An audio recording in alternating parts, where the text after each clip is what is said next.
بسم اللہ الرحمن الرحیم۔ ہمارے پیارے نبی صلی اللہ علیہ وآلہ وسلم نے فرمایا، جب عورت اپنے شوہر کے گھر سے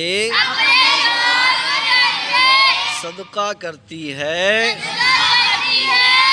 تو اسے ثواب ملتا ہے اور اس کو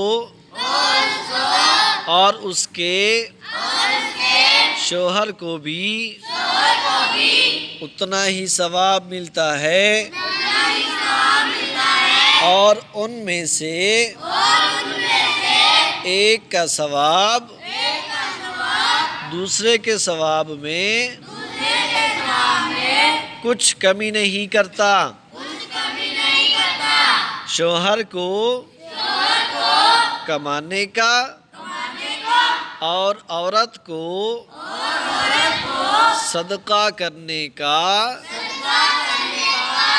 ثواب ملتا ہے۔